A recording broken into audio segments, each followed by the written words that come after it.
أعوذ بالله من الشيطان الرجيم بسم الله الرحمن الرحيم اللهم كن لوليك الحجة ابن الحسن صلواتك عليه وعلى آبائه في هذه الساعة وفي كل ساعة وليا وحافظا وقائدا وناصرا ودليلا وعينا حتى تسكنه أرزك وتمتعه فيها طويلا اللهم صل على محمد وآل محمد وأجل فرجه. بسم الله الرحمن الرحيم. الحمد لله الذي هدانا لهذا وما كنا لنهتدي لولا أن هدانا الله. الحمد لله الذي جعلنا من المتمسكين بولايتك سيدي ومولاي علي بن أبي طالب. اللهم صل على محمد وعلى محمد وأجل فرجهم واحشرنا معهم. السلام علیکم ورحمۃ اللہ وبرکاتہ. جیسا کہ سب جانتے ہیں الحمدللہ شکر ہے پروردگار کا کہ نہج البلاغہ کے خطبہ شکشکیہ کہ جس کا ڈسکشن چل رہا تھا کہ یہ کیسا خطبہ، تھوڑا سا ہم کوشش کریں گے کہ ریوائز کر کے پھر آگے بڑھے. یہ ایک ایسا خطبہ کہ جو بنیاد ہے، جس کو ہم کہہ سکتے ہیں کہ بنیاد ہے نہج البلاغہ کو شیعہ بتانے کے لیے. باقی بہت ساری احادیث، بہت سارے خطبے، بہت سارے خطوط ہیں، لیکن ان میں سے خطبہ شکشکیہ ایک واضح اور کلیئر خطبہ ہے کہ جس سے ثابت ہوتی ہے کہ یہ شیعہ بک ہے، اور جس سے ثابت ہوتا ہے کہ علی علیہ السلام کو خلفاء کی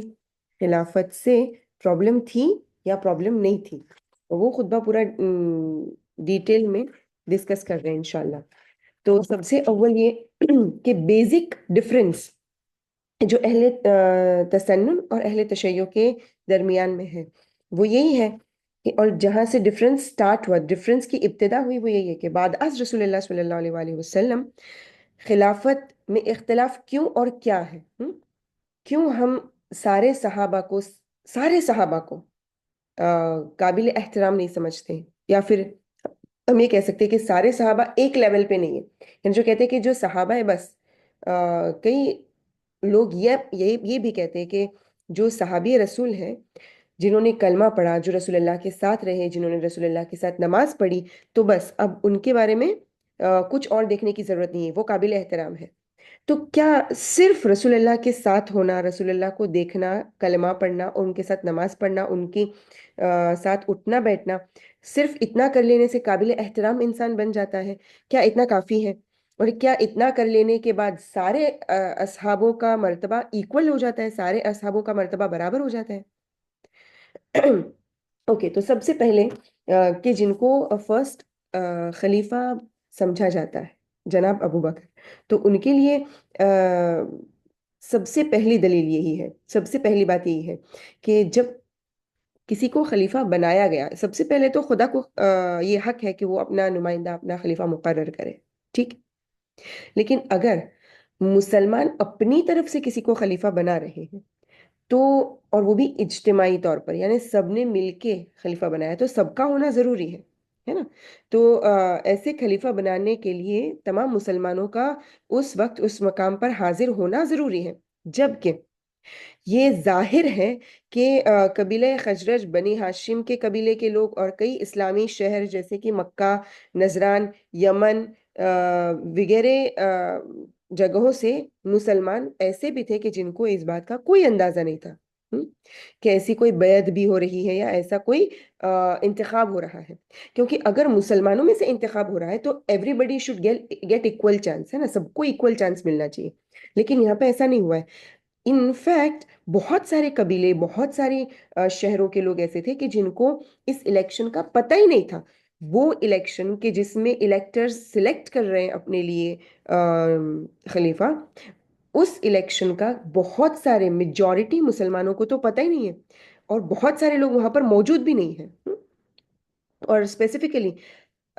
کئی ایسے لوگ، یہ بالخصوص یعقوبی اپنی کتاب تاریخ یعقوب میں لکھتے ہیں کہ مہاجرین جو ہجرت کر کے آئے اور انصاروں کے کچھ لوگوں نے خلیفہ اول کی بیعت نہیں کی. وہ لوگ علی علیہ السلام سے محبت رکھتے تھے، جن میں سے کچھ کا نام یہ جناب سلمان، جناب ابوذر، جناب زبیر، جناب عمار، جناب مقداد، جناب عباس بن عبد المطلب۔ یہ ایسے لوگ تھے کہ جنہوں نے خلیفہ اول کی بیعت نہیں کی ہے سقیفہ کے اندر، اور جو علی علیہ السلام کے چاہنے والے تھے، ان سے محبت کرنے والے تھے۔ اس وقت علی علیہ السلام نے جناب ابی بکر سے کہا، اے ابو بکر، تم سقیفہ میں لوگوں کے کاموں کی ذمہ داری سنبھال رہے ہو، تو یہ کیسا شورا، یہ کیسی کمیٹی، یہ کیسا الیکشن ہے کہ جس میں مشورے کرنا لوگ غائب ہے، جس میں اجتماع میں لوگ موجود ہی نہیں بہت سارے۔ اور دوسری بات یہ ہے بالخصوص کئی جگہوں پر یہ باقاعدہ رسول اللہ صلی اللہ علیہ وآلہ وسلم، اللہم صلی علی محمد وآل محمد وعجل محشرنا معہم، ان کی کلیئر کٹ حدیث ہے، جیسے کہ بہت ساری حدیثوں میں سے ایک حدیث یہ ہے، انا مدینۃ العلم وعلی بابها، میں علم کا شہر ہوں، علی اس کا دروازہ ہے، فمن اراد المدینۃ والحکمۃ فلیأتها من بابها، اب جو کوئی چاہتا ہے کہ علم اور حکمت کے شہر کا ارادہ کرے، اسے اسی دروازے سے آنا چاہیے، ہے نا؟ یعنی علم اپنے آپ میں ایک بہت بڑی فضیلت ہے، اور یہ فضیلت امیر المؤمنین کو دی گئی ہے، امیر المؤمنین اس کے حامل ہے، صحیح ہے؟ اس کے علاوہ بھی بہت ساری فضیلت ہے، جیسے کہ انا وعلی من نور واحد، رسول اللہ نے فرمایا کہ میں اور علی ایک نور کے دو جز ہیں، اور اس کے بارے میں انشاءاللہ ہم آگے گفتگو کریں گے، مگر مختصر یہ کہ جہاں رسول اللہ علیہ السلام کی بہت ساری ایکلیٹس، بہت ساری فضیلتیں بیان فرما رہے ہیں، اور تاریخ میں بھی علی علیہ السلام کی بہت ساری فضیلتیں مشہور ہیں، ایسی جگہ پر ہاں باقی جو خلفاء ہوئے ہیں، ہم ان کے قول، ان کے اقوال، ان کے حالات، ان کے ممبر پہ جو حالت تھی، یا جنگ کے میدان میں جو حالت تھی، یا مسجد کے اندر جو حالت تھی، اس کو اگر کمپیر کرتے ہیں تو ہمارے سامنے ایک کلیئر پکچر آتا ہے کہ حقیقت میں وہ کون تھا جو اس قابل تھا کہ رسول اللہ کا جانشین بنایا جائے۔ جیسے کہ امیر المؤمنین، جن کے مشہور جملے ہیں کہ امیر المؤمنین نے اپنے وقت خطبہ ممبر پر بیٹھ کر یہ کہا تھا، سلونی سلونی قبل ان تفقدونی، پوچھ لو مجھ سے اس سے پہلے کہ میں تمہارے درمیان سے چلا جاؤں۔ یہ امیر المؤمنین کے جملے تھے، امیر المؤمنین نے لوگوں کے سامنے یہ کہا۔ اس کے سامنے ہم دیکھتے ہیں کہ جب خلیفہ اول کے حوالے سے غزالی، جو غزالی نام کے ایک عالم جو خود سنی عالم ہے، اور ابن ابی الحدید، یہ بھی ایک اہل سنت برادر کے عالم ہیں، اور دوسرے بھی کئی علماء نے یہ روایت نقل کی ہے کہ جس روایت میں خلیفہ اول نے ممبر پر بیٹھ کر یہ کہا تھا کہ مجھے چھوڑ دو اس لیے کہ تمہارے درمیان علی حاضر ہے، اور میں تم لوگوں میں بہترین نہیں ہوں، یعنی یہ الفاظ، مجھے چھوڑ دو، یعنی مجھے جانے دو، مجھے چھوڑ دو، کیونکہ میں تمہارے درمیان سب سے اول نہیں ہوں، اور تمہارے بیچ میں علی علیہ السلام موجود ہے۔ یہ ان کے جملے تھے۔ اور دوسری جگہ ایک روایت میں ملتا ہے کہ خلیفہ دوم، ان کے یہ جملے تھے، لولا علی لحلت عمر، کہ اگر علی نہ ہوتے تو عمر ہلاک ہو جاتے، یعنی یہ ان کے جملے تھے۔ اس کے علاوہ ایک اور روایت ملتی ہے کہ لوگوں نے خلیفہ دوم کو خلیفہ بنا لیا، مگر انہوں نے خود، جناب عمر نے خود یہ فرمایا تھا کہ آپ لوگ تو مجھ سے زیادہ جانتے ہیں، یہاں تک کہ پردے کے پیچھے بیٹھنے والی عورتیں بھی مجھ سے زیادہ علم رکھتی ہیں، یعنی یہ جملے ان کے تھے، صحیح ہے؟ تو یہ جو ممبر پر ان لوگوں کے قول کے ڈفرنس ہے، ان لوگوں کی کیفیت میں جو فرق ہے، اسے صاف صاف اندازہ لگایا جا سکتا ہے، اور بالخصوص رسول اللہ صلی اللہ علیہ وآلہ وسلم نے امیر المؤمنین کے علم کا جو ذکر کیا، امیر المؤمنین کی علمی اعتبار سے جو فضیلت ہے وہ بیان فرمائی، اس کے بعد یہ واضح ہو جاتا ہے، یہ بالکل کلیئر ہو جاتا ہے کہ در حقیقت میں کون ہے ایسا کہ جو رسول اللہ کا جانشین بلا فاصل بننے کے قابل ہے۔ اس کے علاوہ سقیفہ میں جو الیکشن ہوا تھا، جو چنا گیا تھا، وہ ایکچولی تمام لوگوں نے مل کے نہیں چنا، بلکہ کئی روایتوں میں یہاں تک ملتا ہے کہ یہ ایک پلاننگ تھی کہ جس میں بہت سارے لوگ شامل تھے، جس میں جیسے کہ جناب ابو بکر ہے، جناب عمر ہے، جناب ابو عبیدہ ہے۔ یہ وہ لوگ ہیں کہ جنہوں نے یہ پلان کیا تھا کہ کس طرح سے بات کریں گے اور کون آگے جائے گا، کون بنے گا۔ تو سب سے پہلے یہ طے ہوا تھا کہ جناب ابو بکر خلیفہ بنیں گے، ان کے بعد جناب عمر بنیں گے، اور تیسرے جناب ابو عبیدہ بنیں گے۔ مگر دوسرے خلیفہ کے زمانے میں ابو عبیدہ کا انتقال ہو جاتا ہے، اور اسی لیے جناب عمر نے 6 لوگوں کی کمیٹی بنائی تھی، شورا کمیٹی، جو سب جانتے ہیں کہ فرسٹ جو خلافت چنی گئی، فرسٹ خلافت وہ الیکشن سے چنی گئی۔ سیکنڈ جس میں الیکٹرز موجود نہیں تھے، ہاں، جس میں الیکٹرز موجود نہیں ہیں، اور جو دوسری خلافت چوز کی گئی ہے وہ شورا کمیٹی سے چوز کی گئی ہے، یعنی 6 لوگوں کو سلیکٹ کیا گیا کہ یہ 6 لوگ مل کے جس کو بنائیں گے، ہاں، جس کو بنائیں گے لیڈر، وہ لیڈر ہوگا، اور اگر اس کو لیڈر ماننے سے کوئی انکار کرے تو اس کو قتل کر دو۔ یعنی یہ کیسا کیسا ڈیسیجن تھا، ہاں، کہ جس میں پہلے تو ووٹنگ کی گئی، لیکن اب تو ووٹرز کو بھی کوئی حق حاصل نہیں تھا، ہے نا، اب تو 6 لوگ مل کے جس کو بنا دے وہ بن گیا۔ لیکن یہ 6 لوگوں کی کمیٹی بناتے وقت انہوں نے یہ کہا تھا، خلیفہ دوم نے یہ کہا تھا کہ اگر ابو عبیدہ زندہ ہوتے تو خلافت ان کا حق تھا۔ لیکن ابن ابی الحدید معتزلی، جو خود اہل تسنن سے رابطہ رکھتے ہیں، جو ان کے عالم دین ہیں، انہوں نے یہ بات بیان فرمائی ہے کہ خلیفہ دوم نے فرمایا تھا کہ اگر ابو عبیدہ زندہ ہوتے تو خلافت ابو عبیدہ کا حق تھا، مگر چونکہ ابو عبیدہ زندہ نہیں ہے تو لہٰذا 6 لوگوں کی کمیٹی بنائی جاتی ہے، اور اس کے بعد ایک باقاعدہ پروسیس تھا کہ جس کے اکارڈنگ ان لوگوں نے اپنے لیے خلیفہ مقرر کیا تھا۔ ٹھیک، اب جہاں تک بات ہو رہی ہے علمی اعتبار سے، تو علمی اعتبار سے بہت ساری روایتیں امیر المؤمنین کے متعلق بیان کی جاتی ہیں، ہاں۔ ایک روایت میں یہ بتایا جاتا ہے، جس میں اہل تسنن اور اہل تشیع دونوں اس بات کو صحیح سمجھتے ہیں، اس بات دونوں کی کتابوں میں اس کا ذکر پایا جاتا ہے الگ الگ، ہاں۔ اہل تشیع یہ کہتے ہیں کہ امیر المؤمنین استاد تھے، ہی واز اے ٹیچر، اور اہل تسنن یہ کہتے ہیں کہ جناب علی علیہ السلام بھی استاد تھے اور ابی بکر بھی استاد تھے۔ لیکن جہاں تک بات ہے استاد کی، تو اب دیکھنا پڑے گا کہ استاد اگر یہ ہے تو شاگرد کون ہے، ٹھیک ہے، اوکے۔ تو ان کے لیے ملتا ہے کہ ایک روایت ملتی ہے کہ جناب ابی بکر جب استاد تھے، ان کے 10 سے 15 شاگرد تھے، اور یہ مشرکین میں سے تھے، یہ مشرکین کے استاد تھے، ٹھیک ہے، نو پرابلم، ان کو پڑھانا کوئی بری بات نہیں ہے، ہاں۔ لیکن جہاں تک بات ہے امیر المؤمنین، تو ان کے لیے ملتا ہے، ان کے لیے ایک حدیث منقول کی جاتی ہے، ابن عباس اس حدیث کے راوی ہیں، یہ فرماتے ہیں کہ ہم رسول اللہ صلی اللہ علیہ وآلہ وسلم کے پاس بیٹھے تھے، اور اس وقت علی علیہ السلام آئے۔ علی علیہ السلام کو آتے ہوئے دیکھ کر رسول اللہ خوش ہو گئے اور فرمایا کہ آؤ، کہ خدا نے جو فضیلت علی علیہ السلام کو عطا فرمائی ہے، کہ علی علیہ السلام کو فرمایا رسول اللہ نے کہ آپ کو، اے علی، آپ کے بابا کے 40,000 سال پہلے خلق کیا تھا۔ پروردگار عالم نے آپ کو آپ کے بابا سے 40,000 سال پہلے خلق کیا تھا۔ تو ہم نے کہا کہ یا رسول اللہ، کیا بیٹا بھی کبھی باپ سے پہلے خلق ہو سکتا ہے؟ تو رسول اللہ نے مسکرا کے فرمایا کہ خدا نے تمام مخلوقات کو میرے اور علی کے نور سے پیدا کیا، پھر ہمیں آسمان پر ایک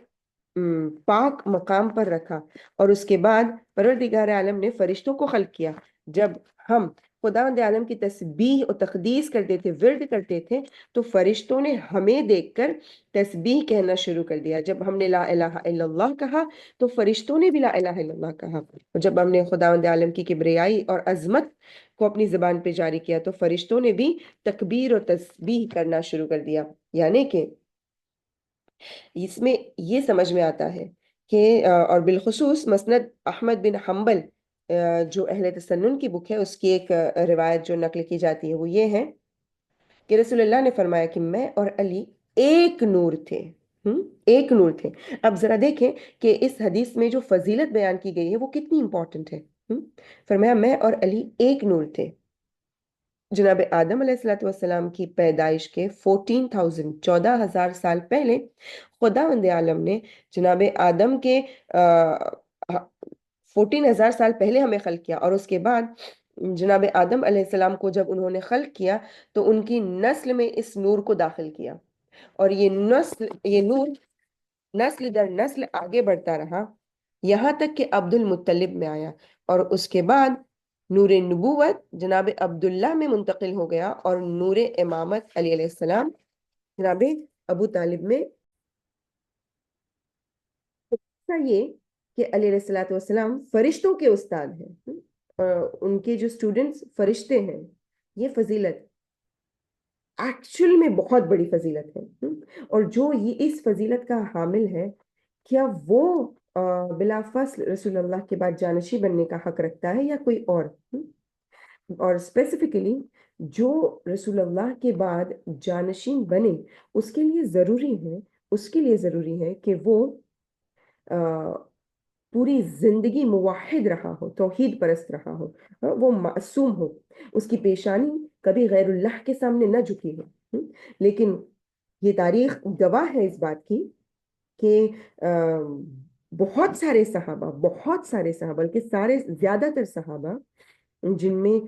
خلیفہ اول اور خلیفہ دوم بھی شامل ہیں کہ ان لوگوں نے اسلام کی تبلیغ سے پہلے بت پرستش کی ہے، ان لوگوں کی پیشانیاں بت کے سامنے جھکی ہے، جبکہ علی علیہ السلام وہ رسول ہے کہ جن کی جبیں، جن کی پیشانی کبھی بھی کسی بھی بت کے سامنے نہیں جھکی، کسی بھی بت کے سامنے نہیں جھکی۔ اور کیا یہ پاسبل ہے کہ رسول اللہ جاتے وقت اپنی زندگی کو جب دیکھ رہے ہیں کہ یہ ختم ہونے کے وقت تک پہنچ چکی ہے، تو کیا رسول اللہ اپنے جانے سے پہلے اپنے بعد کے جانشین کو مقرر کیے بنا چلے جائیں گے؟ جبکہ ہم نے دیکھا کہ خلیفہ اول جب گئے ہیں، خلیفہ اول جب اس دنیا سے گئے ہیں تو انہوں نے باقاعدہ ان کو غش پہ غش آ رہے تھے۔ یہاں ایک ٹریجڈی کہہ سکتے ہیں ہم، یہ کتنی بڑی ٹریجڈی ہے سچ میں، کہ جب رسول اللہ صلی اللہ علیہ وسلم نے قلم اور دوات کا سوال کیا تھا تو لوگوں نے اتنا ہنگامہ کر دیا کہ جس کی کوئی انتہا نہیں۔ آج بھی آپ گوگل کر سکتے ہیں The Tragedy of Thursday جس کا نام ہے، اگر آپ گوگل کریں گے The Tragedy of Thursday تو آپ کو یہ پورا انسیڈنٹ مل جائے گا کہ کس طرح سے رسول اللہ کی زندگی کا آخری وقت چل رہا تھا، اور رسول اللہ صلی اللہ علیہ وسلم نے کہ ہماری جانیں ان پر قربان، انہوں نے قلم اور دوات کا سوال کیا، اور جب انہوں نے قلم اور دوات کا سوال کیا تو کچھ لوگ ایسے تھے کہ جنہوں نے آواز اٹھائی کہ ہم قلم اور دوات نہیں دیں گے، نعوذ باللہ رسول اللہ ہذیان بک رہے ہیں، یعنی بہت زیادہ بیمار ہو گئے ہیں اور بخار ان کے دماغ پر اثر کر رہا ہے، نعوذ باللہ۔ کیا یہ الفاظ استعمال کرنے والے صحابہ، اور زیادہ تر راویوں نے لکھا کہ یہ الفاظ جو رسول اللہ کی شان میں گستاخی کرنے والے الفاظ تھے، یہ الفاظ بولنے والے خلیفہ دوم تھے۔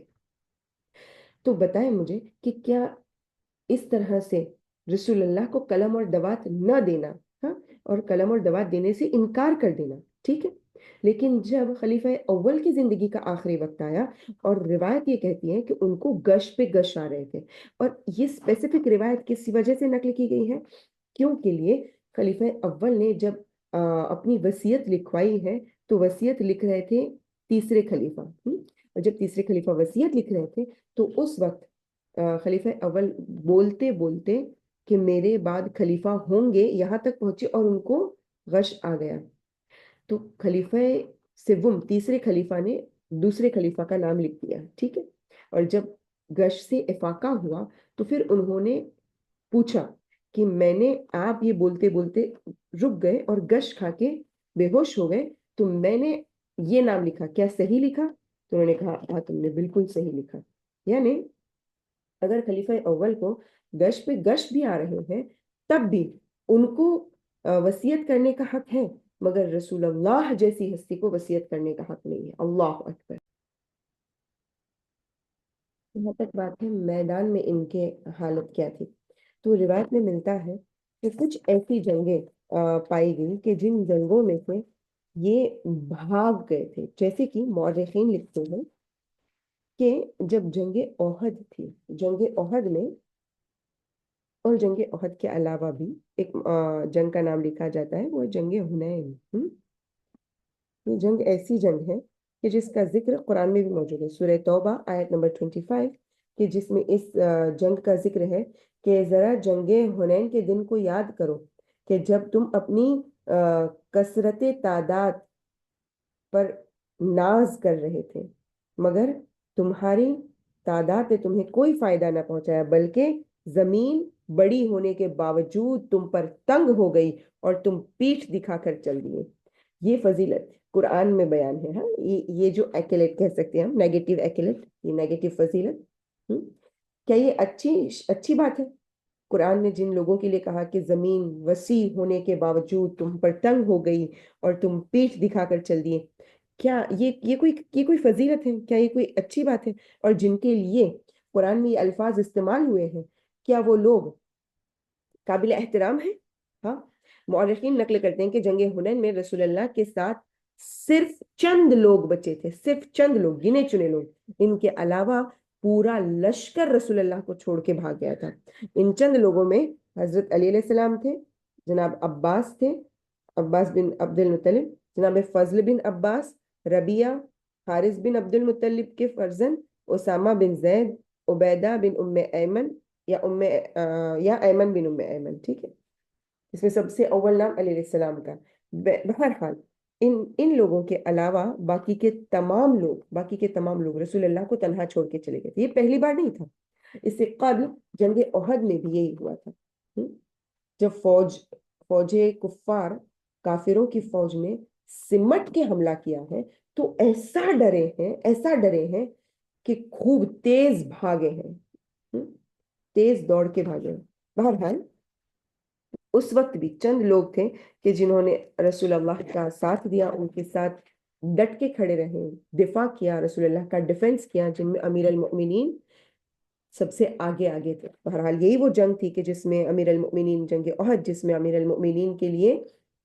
تلوار آئی ہے، وہ لوہا جو آسمان سے نازل ہوا، ہاں، جس کا ذکر ہے، وہ لوہا جو آسمان سے نازل ہوا، جو تلوار آئی، وہ اسی جنگ میں، ٹھیک۔ تو ایک وہ ہستی ہے، ذرا یہ ڈفرنس آپ دیکھیں، ایک وہ ہستی ہے جو جنگ احد میں رسول اللہ کے ساتھ کھڑی ہے، رسول اللہ کو ڈیفینڈ کر رہی ہے، جن کے لیے جن کی شان میں آیتوں کا نزول ہو رہا ہے، جن کے لیے لوہا نازل ہو رہا ہے، یعنی جن کے لیے تلوار آ رہی ہے، ذوالفقار آ رہی ہے جن کے لیے۔ دوسری طرف وہ ہے کہ جو رسول اللہ کو تنہا چھوڑ کے بھاگ جاتے ہیں، رسول اللہ کو چھوڑ کے چلے گئے۔ عزیزان محترم، ان دونوں میں اگر کوئی لاجیکل انسان خالی سوچے کہ ان دونوں میں کون زیادہ لائق ہے رسول اللہ کا جانشین بننے کے، سیدھا آنسر ہے وہ ہستی جو رسول اللہ کا سایہ بن کے رسول کے ساتھ ساتھ کھڑی رہی، ہر حالت میں رسول کے تقدس کو برقرار رکھا، رسول اللہ کا احترام برقرار رکھا، کبھی رسول اللہ کے سامنے اپنی آواز کو بلند نہیں کیا، کبھی رسول اللہ کے سامنے بدتمیزی سے پیش نہیں آئے، ہے نا، رسول اللہ کا احترام کیا۔ اور ان اصحابوں میں سے کچھ اصحاب ایسے بھی تھے کہ جن کی مذمت خود قرآن کر رہا ہے۔ اور ذرا سوچیں کہ ایسے اعمال کے باوجود کیا یہ سارے اصحاب ایکول ہیں؟ کیا یہ سب قابل احترام ہیں؟ کیا ان سب کا درجہ برابر ہے؟ یہ صحیح نہیں ہے۔ بالخصوص سورہ جمعہ آیت نمبر 11 کہ جس میں پروردگار عالم نے ارشاد فرمایا کہ جب کسی جگہ ویاپار ہوتے ہوئے دیکھو یا کوئی تماشا دیکھو تو اس کی طرف دوڑ کے چلے جاتے ہو۔ آپ صلی اللہ علیہ وسلم یعنی رسول اللہ صلی اللہ علیہ وسلم سے فرمایا گیا کہ آپ ان لوگوں سے کہہ دیں کہ اللہ کے پاس جو کچھ بھی ہے وہ اس کھیل اور تجارت سے بہتر ہے، اور اللہ بہترین رزق عطا کرنے والا ہے، واللہ خیر الرازقین، اللہ بہترین رزق عطا کرنے والا ہے۔ مفسرین اس آیت کے نزول کے پیچھے جو ریزن بتاتے ہیں وہ یہ ہے کہ ایک دن رسول اللہ صلی اللہ علیہ وسلم نماز جمعہ کا خطبہ دے رہے تھے. آپ ذرا اس منظر کو تصور کر سکتے ہیں, امیجن کر سکتے ہیں کہ یہ کیسا منظر ہوگا کہ ایک دن رسول اللہ صلی اللہ علیہ وآلہ وسلم نماز جمعہ کا خطبہ دے رہے تھے اور کسی نے خبر دی کہ ایک تجارتی قافلہ آیا ہے. یہ سن کے لوگ پیغمبر کا خطبہ چھوڑ کے قافلے کی طرف دوڑ کے چلے گئے اور رسول اللہ کو تنہا کر دیا, جبکہ اس قافلے نے, اس تجارتی قافلے نے ان کو کوئی فائدہ نہیں پہنچایا. تو اب سمجھ سکتے ہیں کہ خلافت کے مسئلے میں بھی ان اصحابوں کی کیا کیفیت ہوگی, ان اصحابوں کی کیا حالت ہوگی, جو رسول اللہ کے احترام میں اتنی کوتاہی کر سکتے ہیں کہ رسول خطبہ بیان کر رہے ہیں اور یہ درمیان خطبہ رسول اللہ کو چھوڑ کے چلے جاتے ہیں. کس وجہ سے؟ دنیا. جب ان کے سامنے دو آپشن آیا, دنیا اور آخرت, تو انہوں نے اپنے لیے دنیا کو سلیکٹ کیا. اور جب یہ پروردگار عالم نے دیکھا ہے تو ان لوگوں کی مذمت میں قرآن میں آیت نازل ہوئی ہے. یہ رسول اللہ کے ساتھ کیسا سلوک کرتے ہوں گے کہ پروردگار عالم نے یہ ارشاد فرمایا کہ اے پیغمبر, اگر تم خوش اخلاق نہ ہوتے اور سخت دل ہوتے تو یہ لوگ تمہارے پاس سے چلے جاتے, اور اس لیے ان لوگوں کے ساتھ معافی عفو سے کام لو, ان لوگوں کے لیے استغفار کرو اور اپنے امور میں ان کے ساتھ مشورہ کرو. یعنی ہم سمجھ سکتے ہیں کہ رسول اللہ کو اللہ کہہ رہا ہے کہ ان لوگوں کے ساتھ عفو سے کام لو, ان لوگوں کے لیے استغفار کرو, ہے نا. یہ فضیلت والی آیت تو نہیں دکھائی دے رہی ہے, فضیلت والی آیت بالکل بھی سمجھ میں نہیں آئے. بہرحال سورہ مجادلہ آیت نمبر 12 میں پروردگار عالم نے ارشاد فرمایا, اے ایمان والو, اگر رسول کے ساتھ کانافوسی کرو تو اس سے پہلے صدقہ دو کہ یہ تمہارے لیے بہتر ہے. مگر بہت سارے لوگ ایسے بھی تھے کہ جنہوں نے اس آیت پر عمل نہیں کیا. اور اس کے علاوہ بھی بہت سارے ایسے موقع ہیں کہ جن موقعوں پر صحابوں نے رسول اللہ کے ساتھ بدتمیزی کی ہے یا بے احترامی کی. بار ایسا ہوا ہے کہ جب رسول اللہ صلی اللہ علیہ وآلہ وسلم نے کوئی بات کہی ہو یا کوئی حکم دیا ہو تو ان لوگوں نے اس حکم کے سامنے اپنی ناراضگی ظاہر کی ہو یا یہ جتانے کی کوشش کی ہو گویا رسول اللہ سے زیادہ انہیں سمجھ ہے اور یہ رسول اللہ سے زیادہ جانتے اور زیادہ بہتر فیصلہ کر سکتے ہیں. مثال کے طور پہ جنگ ہوازن, یہ ایک ایسی جنگ تھی کہ جس میں مال غنیمت کو جب بانٹا جا رہا تھا تو اسپیسیفکلی ایک گروہ تھا لوگوں کا کہ جن کا ذکر روایتوں میں مؤلفۃ القلوب کے نام سے مشہور ہے. ان لوگوں کو رسول اللہ نے باقی لوگوں سے تھوڑا زیادہ عطا کیا, جس کے پیچھے رسول اللہ کا مقصد تھا کچھ. تو یہ بات بھی لوگوں کو ناگوار گزری اور رسول اللہ کے ساتھ دلیل کرنے لگے, رسول اللہ کے سامنے زبان درازی کرنے لگے. صرف یہی نہیں, جب فتح مکہ کا وقت تھا تو فتح مکہ کے وقت بھی جب رسول اللہ صلی اللہ علیہ وآلہ وسلم نے مکہ کو فتح کرنے کے بعد مکے کے لوگوں کے ساتھ عفو اور درگزر سے کام لیا, اور جب انہوں نے یہ چاہا کہ خانہ کعبہ کو اپنی پرانی حالت میں واپس لایا جائے یعنی بتوں سے پاک کیا جائے, تو اس وقت بھی کچھ اصحابوں نے, کچھ لوگوں نے رسول اللہ کے سامنے زبان درازی کی, ان کے ارادے کو غلط بتایا, جو ایک بہت